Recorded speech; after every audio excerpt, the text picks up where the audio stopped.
There's a version of you that already knew this. Before the job. Before the routine. Before you convinced yourself that money is just something that happens to other people, to the ones who got lucky, or started earlier, or had a father who handed them the keys. You knew it. Somewhere underneath all of that. And then life got loud. And the knowing got quiet. I'm not going to tell you that building wealth is easy. I'm not going to promise you a shortcut. What I'm going to tell you is this: the people who build massive wealth fast, they don't think about money the way you were taught to. Not even close. They think about it the way a carpenter thinks about wood. The way a surgeon thinks about a body. There's a relationship there. A language. And most people never learn it, not because they're not smart enough, but because nobody ever sat them down and said, the real game is happening in here. Not in the stock market. Not in the spreadsheets. In here. Most people treat money like a destination. You work. You save. You wait. And somewhere down the road, 15, 20, 30 years from now, you arrive. Comfortable. Secure. Maybe even free. That's the story they sold you. And it's not wrong, exactly. It's just slow. Painfully slow. The kind of slow that grinds a person down before they ever get there. But here's what I've watched, over and over again, in the people who move differently, the ones who build something real, and build it fast. They don't treat money like a destination. They treat it like a signal. Every dollar that comes in is telling you something. Every dollar that goes out is telling you something louder. The question is whether you're listening, or just spending. Think about it this way. A river doesn't ask where the water came from. It just moves. It finds the low ground.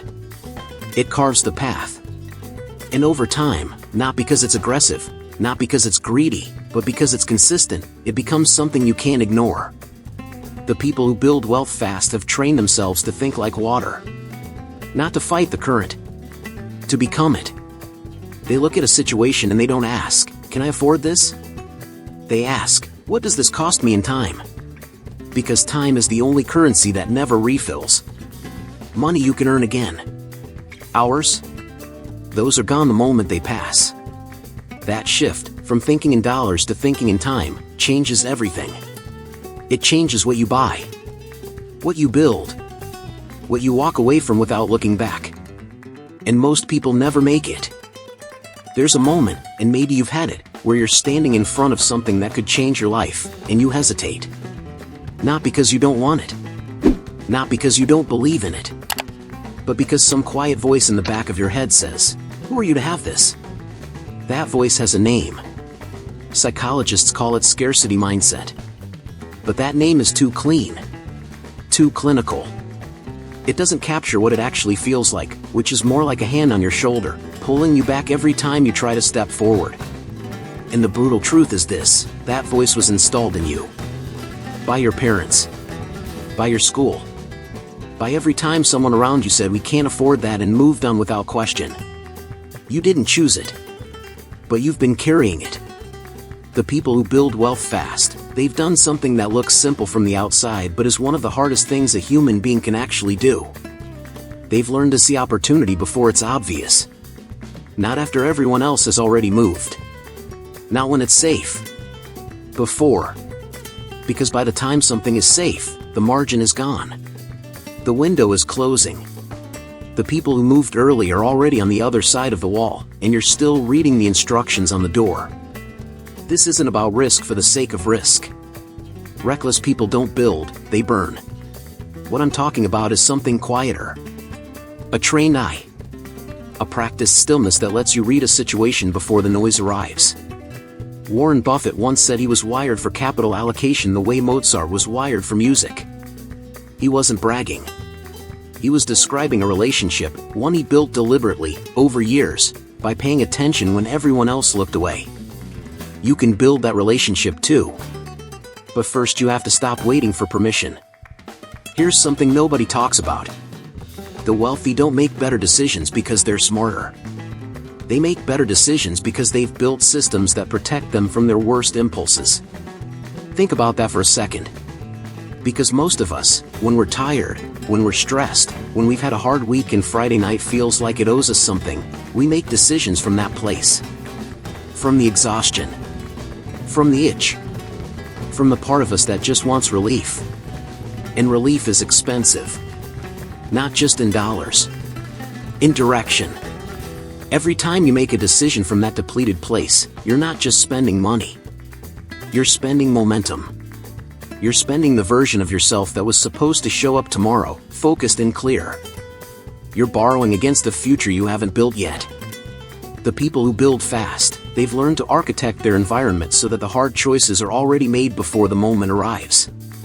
The money is already allocated before the paycheck lands. The investment is already scheduled before the temptation shows up. The boundary is already set before the conversation happens. They're not stronger than you. They're just more structured.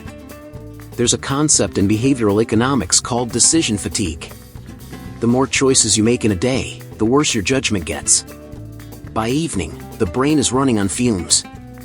And that's exactly when the phone says bye now and the body says yes before the mind can even load the question. The antidote isn't willpower. Willpower is a resource that depletes. The antidote is design. Design your finances the way an architect designs a building, so that the structure itself guides the behavior. So that the right move is also the easy move. Because discipline that depends on heroics will always fail eventually. But a system? A system runs while you sleep. I want to ask you something, and I want you to sit with it honestly. When was the last time you were genuinely uncomfortable, on purpose, for the sake of something that mattered? Not the discomfort of a bad day at work. Not the friction of a difficult conversation you didn't ask for.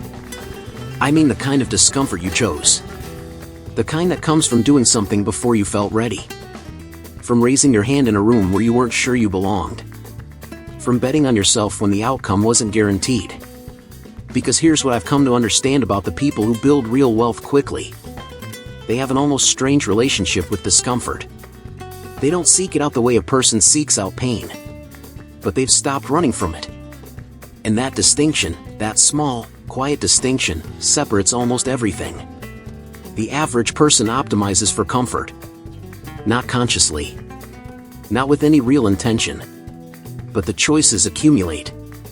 The safe job. The familiar city. The relationship that's easier to stay in than to examine. The business idea that stays in the Notes app because launching it would mean finding out whether it actually works. And comfort compounds too. Just like interest. Just like wealth. Every time you choose the comfortable path, the uncomfortable one gets a little harder to access. The muscle atrophies. The tolerance drops. Until one day you look around and realize that the life you've built is very safe, very stable, and almost completely unrecognizable to the person you thought you'd become. That's not failure. That's just drift. And drift is quiet. That's what makes it dangerous. The people who move fast, they've learned to treat discomfort as data. As information. When something makes them nervous, they get curious instead of cautious. They ask, what is this feeling protecting me from, and is that protection actually serving me? Sometimes the answer is yes. Walk away. Not every risk is worth taking. Not every door should be opened. But sometimes, more often than most people admit, the answer is nothing. The fear is protecting you from nothing but the version of yourself you haven't met yet. And that version is waiting. Patient. Quiet. On the other side of the thing you keep almost doing. There's an asset on every wealthy person's balance sheet that doesn't show up in any spreadsheet. It's not real estate. Not equity. Not a portfolio of index funds. Those things matter, and we'll get to them, but they're downstream of something more fundamental. Something that, once you build it, starts working for you in ways that money alone never could. That asset is reputation. Not the performative kind. Not the LinkedIn version of yourself, curated and polished and carefully angled toward the light. I mean the real kind. The kind that exists in rooms you're not in. The kind that makes someone say your name when an opportunity walks through a door without you ever having to knock. Most people think wealth is built by accumulating resources. And it is. Partially. But the people who build fast, they understand something deeper. They understand that the fastest path to resources runs directly through trust. Through the quiet, accumulated evidence that you do what you say. That you show up when it's inconvenient. That you tell the truth when the lie would be easier and nobody would know the difference. That kind of reputation takes years to build. But it pays in ways that compound silently, invisibly, and without limit. Think about every significant opportunity in your life. The job that changed things. The connection that opened a door. The moment that felt like luck but, if you're honest, had a little more to do with the person who thought of you when the moment arrived. Luck is largely reputation wearing a disguise. And here's the part that most people get wrong. They think reputation is built in the big moments. The presentations. The launches. The visible wins. But it's not. It's built in the small ones. The email you answered at 11 p.m. when you didn't have to. The credit you gave someone else when you could have kept it. The meeting you showed up to prepared when everyone else coasted. Those moments are the bricks. And nobody sees you laying them. That's precisely the point. The people who build wealth fast aren't just building businesses or portfolios. They're building a signal that travels further than they can go themselves. A signal that says, this person is worth betting on. And when the world starts betting on you, not because you asked, but because you earned it, the pace of everything changes. Not because you got lucky. Because you became the kind of person luck recognizes. If you've made it this far into this video with me, I want to stop for just a second. Not to break the rhythm, but because I think you deserve to hear this directly. The fact that you're still here tells me something about you. It tells me you're not looking for a shortcut. You're looking for something real. And that's exactly the kind of person this channel exists for. So if this conversation has meant something to you, hit that subscribe button. Come back tomorrow. And the day after that. Because what we're building here isn't a highlight reel. It's a body of work. And you being part of it matters more than the algorithm ever will. Now, I want to say one more thing before we move forward. Most people who watch videos like this one will nod along. They'll feel something shift inside them. And then they'll close the tab and go back to exactly what they were doing before. I'm not saying that to judge anyone.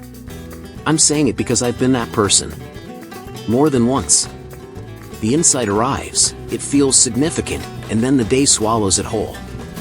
The difference, the real difference, between the people who change their financial reality and the ones who don't isn't intelligence. It isn't even discipline. It's installation. Taking what lands in the mind and actually installing it into behavior. Into structure.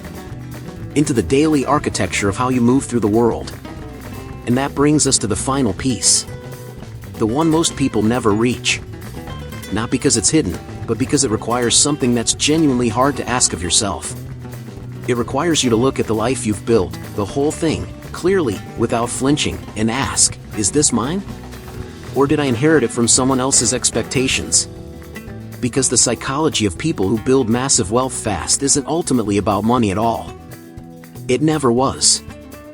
There's a version of wealth that looks like numbers on a screen. And there's a version that looks like waking up on a Tuesday morning and knowing, not hoping, not wishing, but knowing that the life around you is one you actually chose. Most people spend their entire lives chasing the first version and never stopping long enough to ask if it leads to the second. The people who build fast, the ones we've been talking about this whole time, they figured something out early. That money is not the goal. Money is the byproduct of clarity, of identity, of knowing, with unusual precision, what you value and what you refuse to trade it for. They stopped trying to build wealth and started trying to build themselves. And the wealth followed. Not always immediately. Not without sacrifice.